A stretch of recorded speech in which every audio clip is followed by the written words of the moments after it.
So, hey guys, as you noticed, I'm not alone today. We have guests in this video. We have Arturs, who you probably know if you are like working with the ZABBIX for some time, watching the ZABBIX Summit meetups and stuff like that. So he's like a default host for all the ZABBIX events and basically stuff like that. So welcome. Yeah, that's correct. Thank you. Thank you, Dmitry. And the topic of video, you already know in the title. So basically, what we're going to be doing is talking about the roadmap of the ZABBIX 6.2, which is published already for a while. And at the moment when this video will be released, the ZABBIX 6.0 will be out for the public, LTS, no beta, no alpha, or whatever else. So yeah, when we're recording it, it's not yet here. So I don't know, maybe if this will be out after like 2 or 3 weeks, maybe some points in the roadmap will already change. And also it is important to full disclosure, like this is a roadmap, but there's no 100% guarantee that all of these features will be improved. And also there's like no insider info from me or from Arturs. We're just talking about what we can see in a public page, zabbix.com roadmap. So are you ready? Yes, I'm ready. One note, even though you said 6.0 is not yet released, it will be released soon. At this point, it is feature complete. So there will be no essentially new features in 6.0. The 6.0 will basically be as it is right now when we're recording this video, which is February 13th. Yeah. Right, let's go. Let's go. And the ZABBIX 6.2, well, first of all, the planned release, Q2, which is pretty soon. And this might be like a topic for conversation because the 6.0 LTS was delayed, not even once, right? It was like 2 times. Yes. I think, yeah. So yeah, it's pretty late, but still there are no plans that delay of the 6.0 would also delay the 6.2 and the further development. So hopefully everything will go as planned, and pretty soon after, I don't know, a couple of months, we'll see also release of the 6.2. And the first thing that we see here is the high availability, performance, and scalability topic, which first of all is scalable history storage. So yeah, give me your shot. Like probably we'll have to explain what this feature is, and yeah, talk about what could be potential problems and stuff like that. So I very love features that are very simple. For example, DHA in 6.0, extremely simple to configure, really easy. Here with scalable history storage, we're talking about a standard API for essentially extracting history and trend data and storing it, for example, in time series databases. To more advanced engineers, not just ZABBIX engineers, just generally advanced IT people, this will be a great chance to utilize this and store ZABBIX data in a time series database, for example, for performance or any other use cases. For those of IT admins who maybe are not, let's say, comfortable with API usage in general, right? They will have to read some documentation and learn how to use this API. So that's why I love simplicity, but this is a great use case. There is no other way how this essentially could be implemented with flexibility in mind. So in my opinion, great feature, might require less experienced people to learn a thing or two about using different APIs. It's still most likely, 100% sure it's gonna be optional feature. So no, you will not have to drop your existing like MySQL, Postgres, or whatever and move your history to time series database. But the history tables, those 5 tables inside a ZABBIX database, and in total there's I think around 170 something at this moment. It is a pain for big installations, for really large enterprises with like 20, 30, 40 plus thousands new values per second and multiple terabytes history data inside. It is causing some performance bottlenecks and a lot of resources required for the database and stuff like that. So having some kind of outsourced placement for the history data only and keep the configuration data inside traditional database sort of make thing. And it could also be beneficial for some integrations with third-party tools. Kind of ZABBIX already has utilities to do that. There is export to what it was, To file, JSON, yeah, export to JSON file. file. Yeah. Yeah, where you can export the history and also events. You can of course always pick the data out of the database, which is not a best idea, especially because like, well, running some selects on the tables will again generate additional load. So this could be, this will be a great thing for large installations of the ZABBIX and for somebody who are willing to integrate ZABBIX with some other tools for reporting, visualization, some, yeah, whatever else. Mm-hmm. So continuing, yeah. Continuing, I just wanted to say, so from something that's maybe a niche use case to something that I'm extremely excited to see on the list. So yeah, go ahead, Dmitry. Yep, and the next one is the proxies to provide automatic load balancing and high availability. So this is moved from, I don't know when we first time noticed this. I think it was even before 6.0 in Yes. the level of conversations that it is required, and it would be a very good thing. And the load balancing is a pretty important feature for the ZABBIX. Again, talking about those big companies with a lot of new values per second, a lot of hosts, items monitored and stuff like that. So it's easy to scale ZABBIX vertically, but not horizontally currently. And adding some load balancing would definitely improve the situation. Don't forget about the HA and HA, right? Doesn't matter if you're collecting 10 NVPS, 100 NVPS. Failover, automated failover is always important. And the thing with HA is that you can configure high availability on the proxies even now. It's not really like straightforward. In some case, it's even more complicated than configuring HA with a server, simply because, well, you'll definitely know. So if you have two nodes and they're switching their states, so you must make sure that if the node stops, there is no history left in the database. Otherwise, if, let's say, I don't know, there was a failover and after 2 weeks again a failover happened and the proxy is sending 2-week-old data to the ZABBIX server, it will create quite a lot of problems performance-wise, and also causing problems on your triggers when those will be firing about the data which is 2 weeks old and is not relevant anymore. But load balancing, like, really I think there's no way to configure it right now. Now, I mean, I wouldn't say no way. People can always try and figure it out based on the proxy items or something like that, and just make some automated logic. If proxy X has more than 200, 300 NVPS or something like that, just deploy another one in some automated fashion and just, it's not necessarily load balancing, more of an automation. I'd say it's doable, but you'd have to like design it on paper and you'd spend a lot of time designing it, and it wouldn't be like completely bulletproof. Yep, sounds fair enough. And yeah, let's continue with end user web monitoring, support of complex scenarios for monitoring of web applications and services. So there's no feature request ticket linked to this, but basically we can understand that we're talking about facelifting and improving, upgrading existing web monitoring, right? Yeah.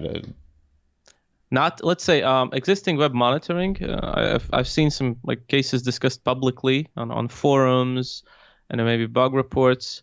It works for many users, but for people that have JavaScript maybe and more complex web apps, it doesn't really, it's not fully sufficient. They end up then using script items or just general third-party scripts to achieve what they need, and it kind of gets messy. So it definitely requires, yes, some improvements. And Dmitry, you've been just working with ZABBIX longer than me. I think the existing web monitoring has been with us for a long while already, as is, right?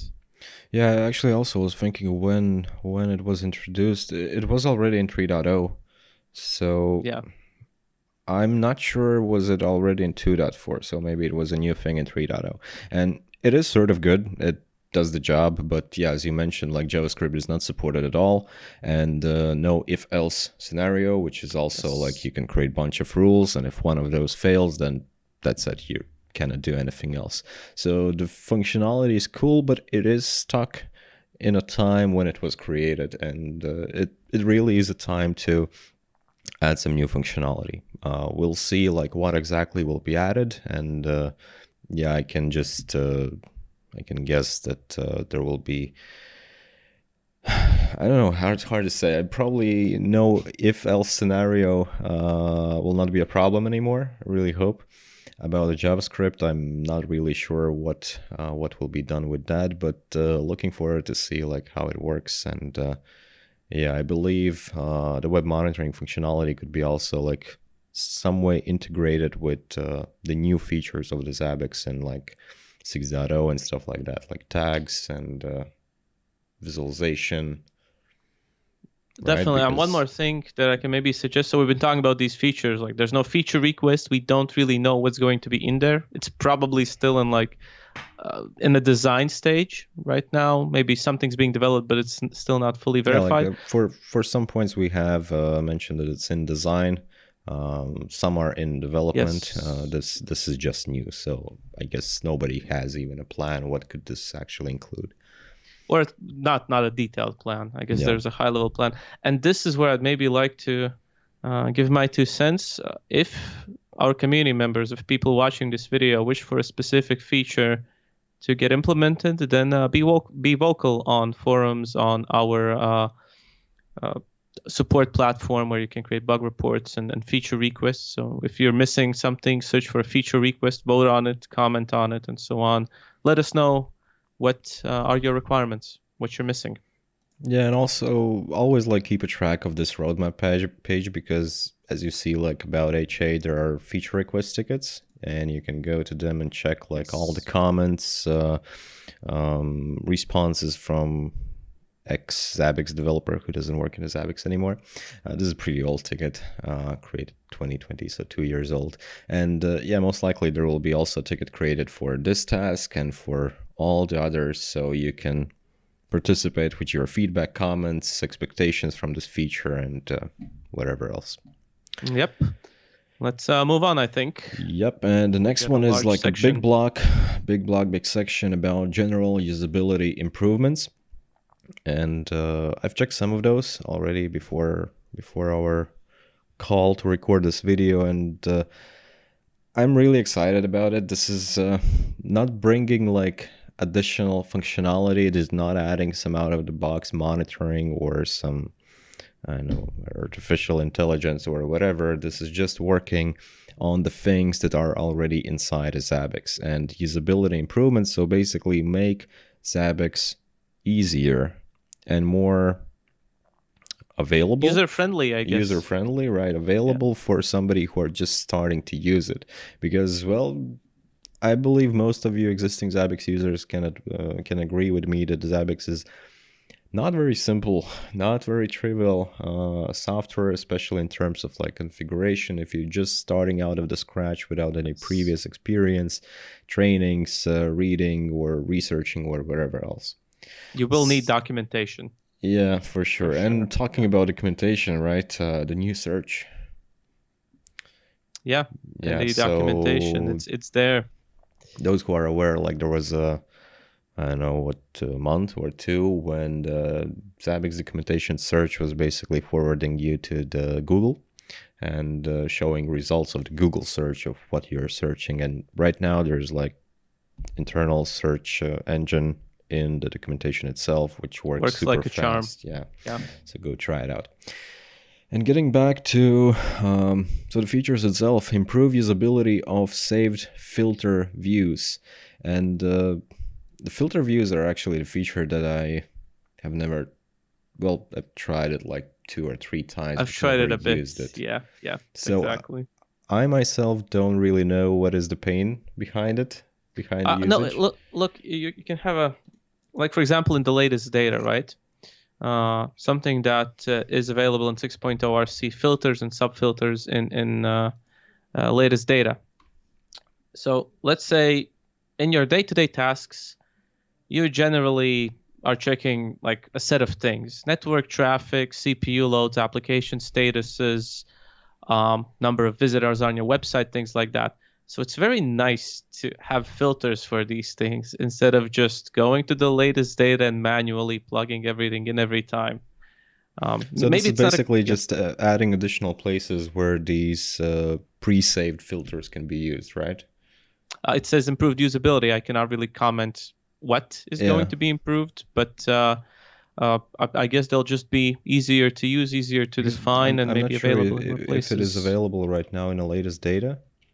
I know about monitoring problems. I'm not so sure It's about the latest available data. in RC2 at least. It's definitely Oh, available in the latest data.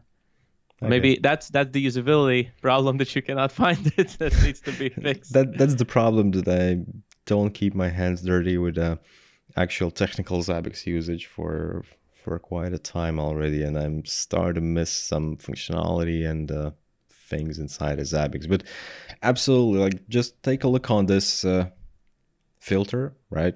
Some search parameters. Each time when you want to find something and you need just write some host severity, age less than, show tags, show suppressed compact view. That sounds It's horrible. like, it sounds horrible, and it's like probably will take more time than actually researching what you were searching for. So having like predefined views where you can just click, I don't know, top problems or last week problems or stuff like that definitely makes sense. And all right, so the next one is next generation discovery of services and applications. Simplify auto discovery of ZABBIX agents, applications, devices, and services for seamless monitoring. Is this talks more about sort of a plug and play logic? Because right now, once again, I'm really not sure. I'm just guessing here. So right now with discovery, without a discovery, with network discovery, you sort of have to pre-configure some things. It can get a bit finicky, especially if you don't know what you're doing. Once again, if you haven't read documentation, can be a bit tricky. So I guess the key word here is seamless. Yeah. Right? Make it as simple as plug and play as possible.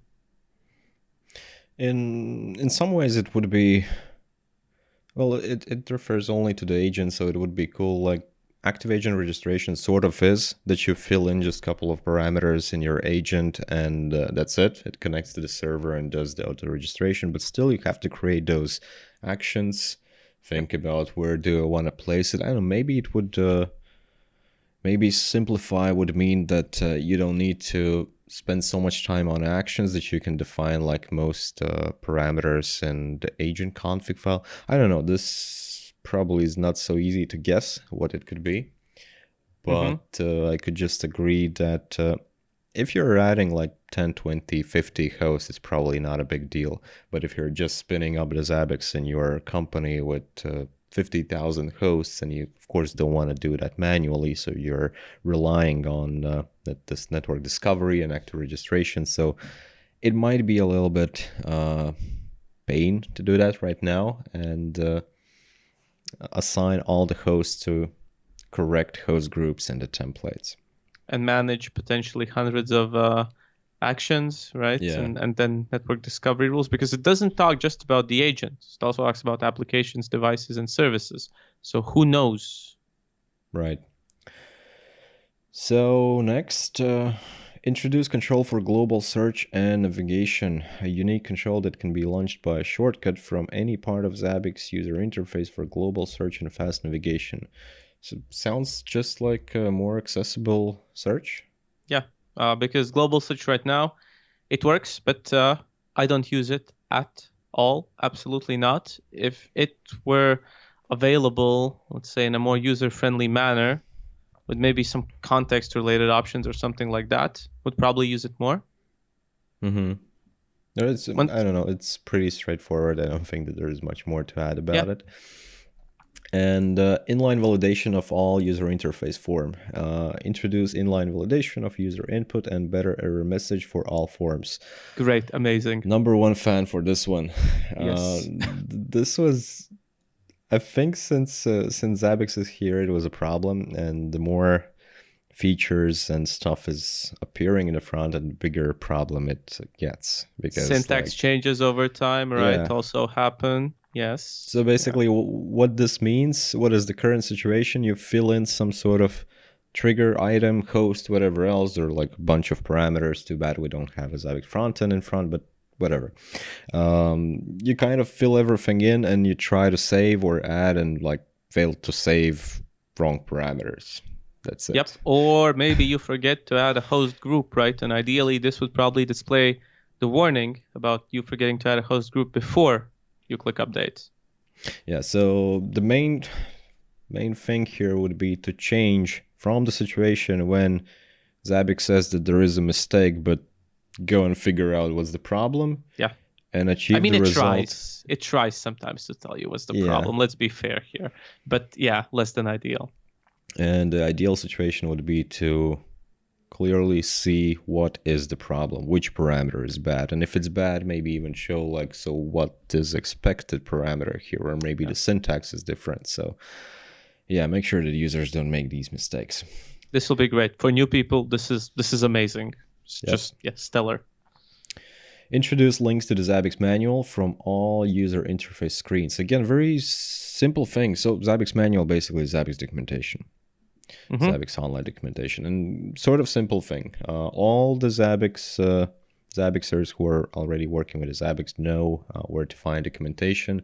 But for those new guys who, I could probably agree, when you install the ZABBIX from packages, most likely you already opened the documentation, and yet this might not be a thing anymore because all the steps to install the ZABBIX are in the ZABBIX.com. So I don't think you'll open documentation. Yeah, the download page. It was previously a thing. So previously everything was in the documentation. Right now you just click download, I know 6.0, Oracle, Linux, whatever, and there you go, all the steps. So you don't even need to touch the documentation. Yeah. That's why right now I'm very like confused when people say I cannot install ZABBIX because I didn't find like the steps. No, you just copy and paste. You don't need to even like open our manual.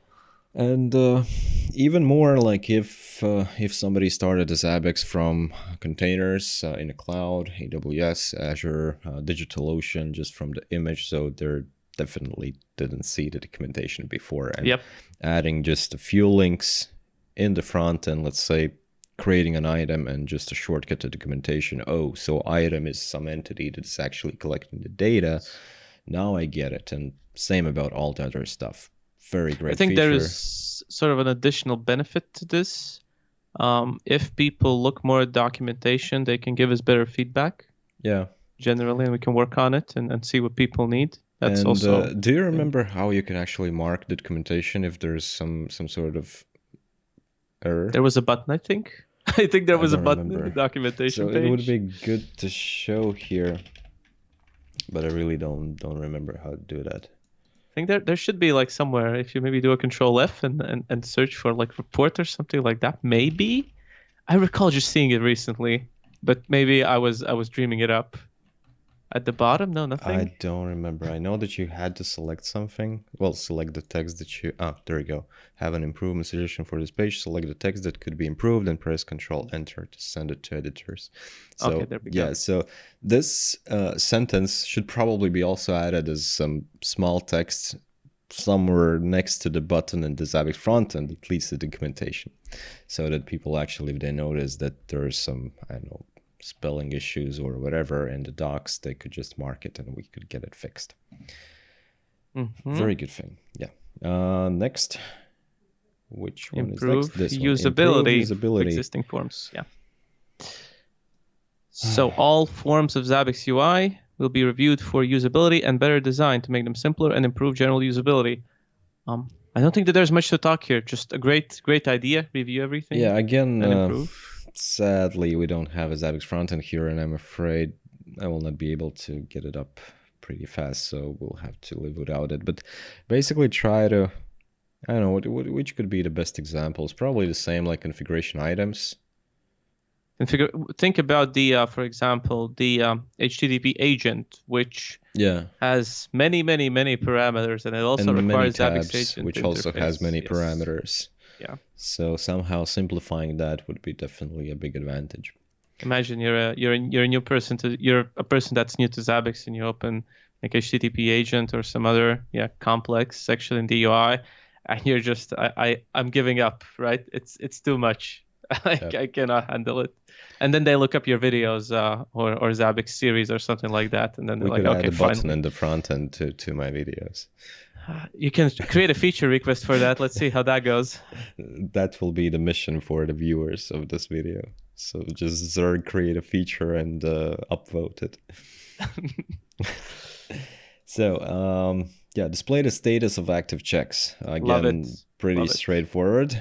For those who are not aware about the ZABBIX, if you go to configuration host, there are these 4 availability sort of images. The first one represents the icons. Yeah, so the first one represents the ZABBIX agent status, then SNMP, IPMI, and what was Java, JMX. Java, JMX. And for the ZABBIX agent, so since the beginning of the ZABBIX, this was working only for the passive checks. If you were using active checks, you basically had no idea whether the ZABBIX agent is successfully communicating with the server or not. Well, you could just check the monitoring latest data, if the data is arriving or not, but it was not really a solution if you had, I don't know, let's say one item with update interval 24 hours. So having additional, or I don't know how this actually will be implemented, just having this ability to see the status of active agent is great. And now the thing is, what's really interesting is right now there's a logic behind these icons. All 4 of those icons are essentially passive checks, right? Polling. Yeah. That's why there is no active agent icon, because it's not polling. It doesn't really fit there. So I'd be quite interested in seeing how that gets reworked. Does that logic of only passive check icons, does it get completely abandoned? Or is there some other place? And also, like, it goes even deeper, the unreachable pollers. Right. Which item types are checked with unreachable pollers and which not. So previously, again, this was pretty easy. Unreachable poller checks only those item types that have availability. So those passive ones. I'm actually not sure, maybe this already is changed in the 6.0, because again, I have not worked close with the ZABBIX for a while. Maybe some, which could be like HTTP agent or something like that. But at least a year ago, it was only passive agent, SNMP, JMX, and IPMI. Could be. Think it's still the case. Not sure, but I recall. I know what you're talking about, and I don't recall seeing that being changed. But once again, yeah, I'm also not working with it very deeply on a day-to-day basis. But if you want to learn, guys, then we have the expert course where we discuss all of these things. So here's my little pitch. Like YouTube videos always give you, like, advertise yourself. There we go. I just took my chance. You forgot to add your PayPal account and stuff like that. Right. Yeah. We'll add. I'll do that at the end of the video. Editing. Yeah. So moving forward, because I think we done like 20% of all the roadmap. Yeah, the next one is advanced visualization and reporting. And again, the visualization block is a thing for ZABBIX for the last major releases, and again, I'm super happy about it. I think we really don't need a Grafana anymore. Look at the chart. We have introduced the gauge chart widget. That's, yeah. With that, I think Grafana is obsolete. That's the only reason right now where I think you could need it, because you like those gauges very much, right? That's the only reason at this point. And fully agree, like, no secret or whatever else, that in the times when ZABBIX 3.0, 3.2, 3.4, even 4.0 was around, like, Grafana was kind of a default thing that you also configure and install and use together with the ZABBIX. And right now, really, the dashboard functionality evolves so much, and there are a lot of we're gonna talk about all of these like as one. So new widget, again, support of stacked graphs, pie and donut chart widget, this widget. So more and more widgets for data visualization is being added, and the functionality that you can use inside the dashboards for this data visualization is just growing with every version of the ZABBIX, every major version. And I think the end goal here is at the very bottom, complete transition to vector graphs. That's where it's leading up to. Yeah, so right now, like, the vector graphs are available only in the graph widget, right? I think that's it. Yes. The monitoring latest data still are the legacy graphs, and the plan so is to switch all of those to the vector ones, and it will definitely improve how pretty the visualization in the ZABBIX look like. Yes. Is But there still anything work else? needs to be. No, I think we can agree that Sparkline. Sparkline, embeddable Sparkline chart component for use in single value widgets, latest data and other parts. So this is something a bit different, I think. This is besides, new widgets and things like that, just new ways to visualize your single values, latest data, and some other parts of ZABBIX. Yeah, and also think about like in a bit wider scope. So when there was a ZABBIX 3.0, there's for sure was a lot of ZABBIX user, but all of the ZABBIX installations were way smaller than they are right now. And the more data there are in any system it is, monitoring or not, the harder it is to actually visualize it in some seamless way. Harder to understand and show the data so that it could be some just NOC engineer could look on a dashboard and understand what is the current status in their data center or whatever else. So there must be these improvements, must be new widgets. Maybe we'll see someday some improvements, changes in the dashboard functionality itself. Maybe not. I don't know. It's kind of does the job. Yeah, but we'll see. So the next one. Also visualization, I guess. Yeah. Business BSM. Service Monitoring, BSM, which is a new thing for the 6.0. Very big thing. Don't look at this like, oh, it's just two points, right? In the 6.0, it's probably like the biggest functionality in terms of like really functionality inside of ZABBIX. Because it has multiple components to it, right? The logic, the visualization, the dashboard widgets. It's a very multi-component feature. Yeah, it just adds absolutely new, I don't know even how to say, like new part of the things that ZABBIX can do. So it's not just a regular like item to collect the data or the services as you saw in the previous versions where you can just create some sort of tree and assign it triggers. It much more, and yeah, I don't know even how to emphasize it even more. The BSM is a great feature, and it's definitely going to be widely used for by many ZABBIX users. And it's hard to talk about these improvements right now because, again, at the moment when we are recording the video, the 6.0 is not even out, so we don't know the feedback.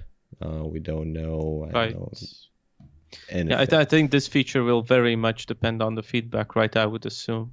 Yeah, maybe the list will be even bigger than this. Yeah.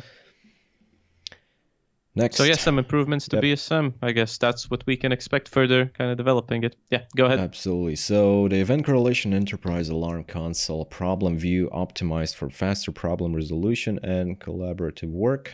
Ability to manually hide and suspend problems for a period of time. Ability to perform event filtering, deduplication, and aggregation using event preprocessing rules. So this sort of goes together with the stuff that I touch here in the visualization. So ZABBIX grows, major versions come out, new functionalities being added, and the instances is getting bigger and bigger, and it is getting harder to visualize the data, and it is also getting harder to like just open monitoring problems and see what's going on.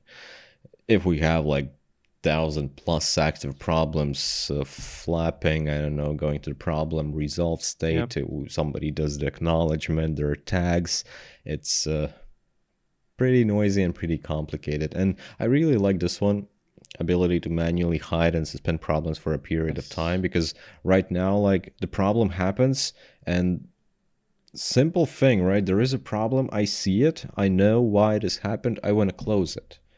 And it doesn't really work that way right now. So each time... How would you do it? Use maintenance or something like that, I guess? Suppress Probably it? That would be the maintenance could be the easiest option here, because you can close the problem, you can acknowledge it and close it if the trigger allows that.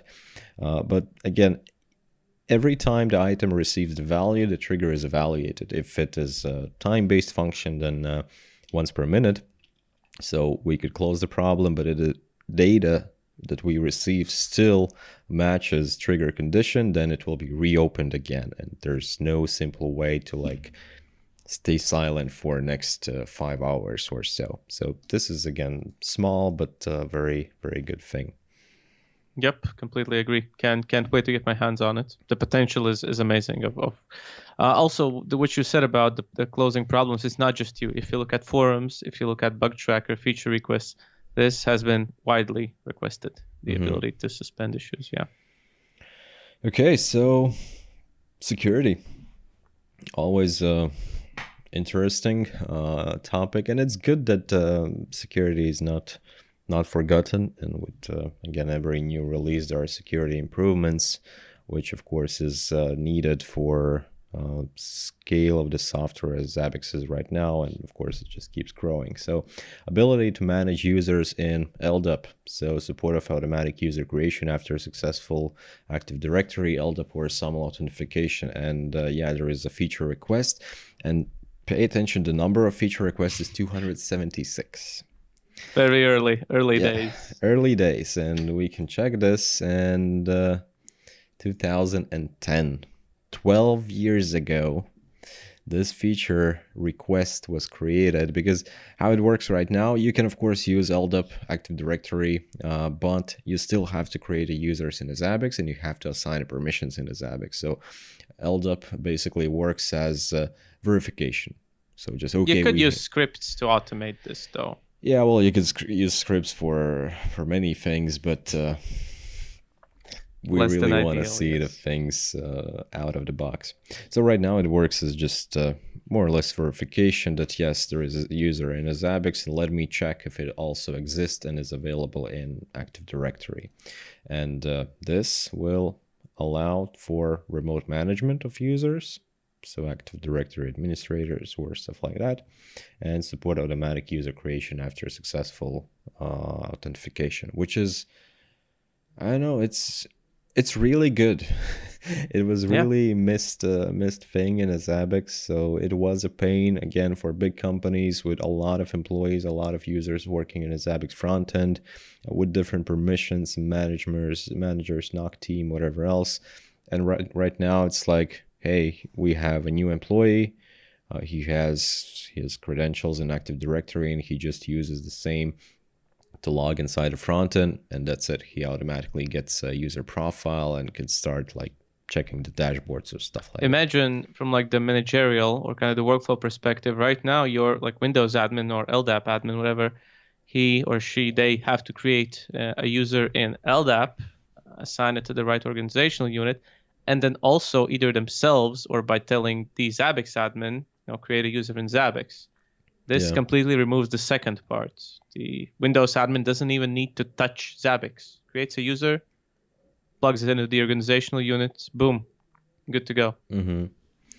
Yep, so this is good. And the next one, keep all the ZABBIX secrets in the CyberArk vault, which is just an addition. So right now we have a HashiCorp, and yeah, we will have one more vault. So maybe if the HashiCorp is not a standard in your company, maybe you're using CyberArk. So yeah, you will have ability to store all of your secrets, passwords, all the sensitive data inside it instead of like default place where they're stored. Reproducible builds of the ZABBIX Agent 2. I guess just simply faster build process and maybe somehow easier. Not really sure. This is doesn't even have a feature request, so can't really comment much on this one. Also, like, hard to imagine what this could be, what this could mean. Yeah, I don't know. I will not try to guess, and it will turn out that I'm completely wrong. So let's just miss it. Skip this. Entirely remove support of weak hash algorithms. MD5 hashes were replaced in a ZABBIX 5.0 and are no longer used. They must be entirely removed. So I think this just removing the code. Do we have MD5 somewhere right now in the ZABBIX? At this point, I don't really think so. Yeah, so it was for the user passwords were stored in the MD5 in the database. It's not a thing in ZABBIX 5.0. And I think that's it. So I guess this could be just removing some code snippets that are related to this MD5. Audit log for all user and API operations. Audit log for all user and API operations. So yeah, I can maybe talk a bit about this one, yeah. because we state pretty much everywhere that we've made changes in 6.0 to the audit log, essentially redesigned it from scratch. It now logs server operations, and by operations, I mean, for example, what gets discovered in low-level discovery, what items get created, and so on, and also the front-end, so-called operations. That's the sort of official wording. Login failures, changes to user profiles, whatever else you do in the front-end. But it still requires some tweaks and tuning. Doesn't necessarily log everything, and the goal is to finish up by the time 6.2 is out. And that's sort of the public information. Yeah, it's always a work in progress. And of course, it won't be finished by 6.2, because when 6.4 is out, it will add new things. So API will then support new things, and it's an ongoing sort of of course, process. every new feature that will be added to the ZABBIX will also have to be added for the audit logging. All right, fair enough. And the next big block is make monitoring more simple and removing limitations. Remember what it was for the 5 dot something, the sky is the limit? Yeah, I remember something like that. So yes, removing the sky. Launching ZABBIX to space. Space is the limit. No, yeah, it's beyond space. The edge of the universe or something. Right. So what do we have here in details? Ability to immediately stop data collection for no longer discovered metrics. Again, very simple thing, and I'm not a developer, but I don't think that this is very like resource consuming, a lot of developer hours taking feature.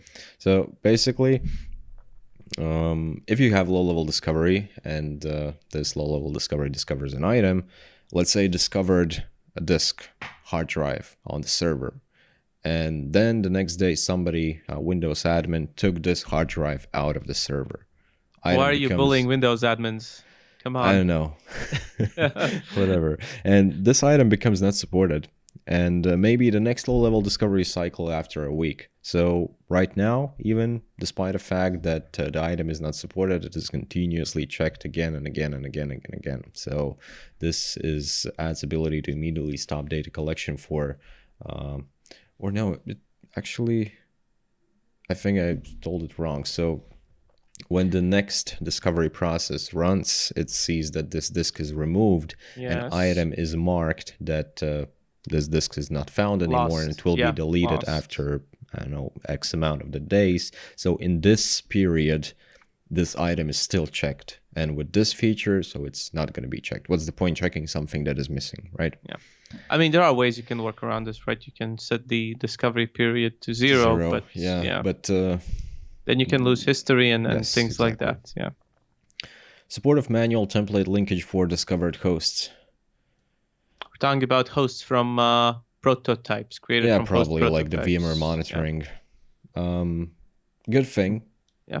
It was very somehow hard to understand. Like, I think host prototypes are not very frequently used functionality, so mostly people are working with a regular host, and of course you can open a host and link a template. So when somehow you found out host created from the prototype, it was always frustrating, at least for me, to understand why cannot I just simply link a template or just add some parameters or whatever else.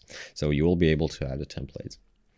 That's great. That adds a lot of usability. Yeah. To hosts. And support of PHP 8. Simple as that. Yeah. Yeah. In ZABBIX 6.0, PHP 8 is still not supported. So if you, installing from the scratch, make sure that you don't use a PHP 8. And I'm sure there are systems where just yum install PHP will get you up to the latest version. So pay attention on this one. Split host and the template groups.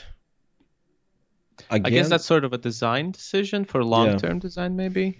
Something that will not give a point for some misunderstandings from users. So right now, currently in a ZABBIX, there is host group, and template must also be in a host group. That's mandatory requirements, and a host must be in a host group. And many people think that if I have a template and a host in the same host group, that it would make sense that this host gets all the items from the template, but it's not working like that. And even it's pretty crazy. Like how many people think that? It's just I've been thinking about it. And yeah, as a new user, it makes sense, but as a power user, it sounds so silly. And even in a database level, like hosts are in the table hosts. Templates are also in a table hosts.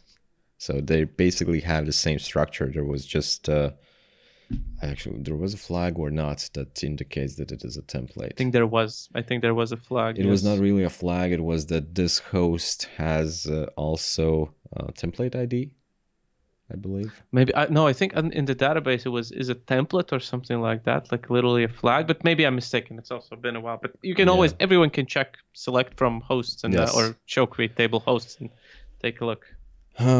Better media types. Introduce ability to test disabled media types. Disabled media types will no longer be visible in the user profiles, and support of pre-configured media types for Office 365, Gmail, and other stuff.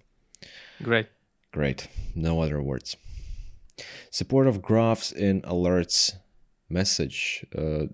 Great with the capital letters. Yeah, because I think people are doing this with scripts, with custom scripts. I've seen such use cases here and there, and people especially have been also like if sending alerts to Discord or Telegram, for example, and some many chats, messengers. That do support these pictures. So it's way better to see, let's say, the graph for the last week instead of just seeing that CPU utilization is higher than 90. So awesome. Support of graphs, read that. Support of additional metrics from VMware monitoring. So more items, more data. I don't know, again, the VMware monitoring is here for a while, and since then there were some new items added. I guess it's time to add even more. 6.0 has also added some, by the way. So next, start collecting data immediately after item creation.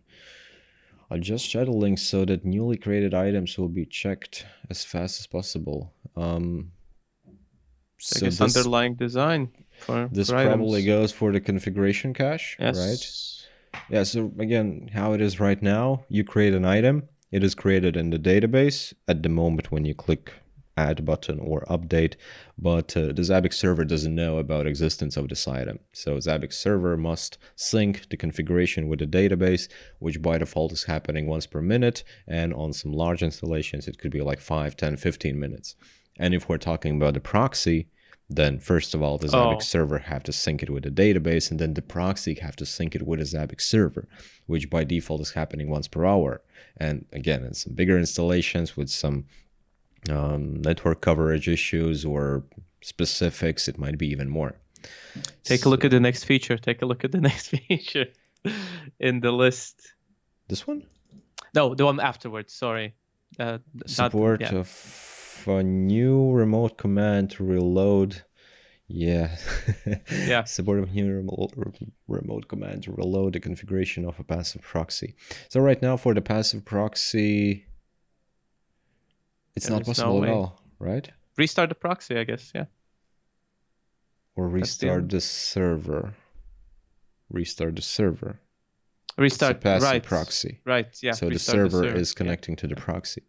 Yeah. So for active proxies, you can run ZABBIX_proxy -R config cache reload, and the proxy will connect to the server and request the information. For passive proxies, you're on your own.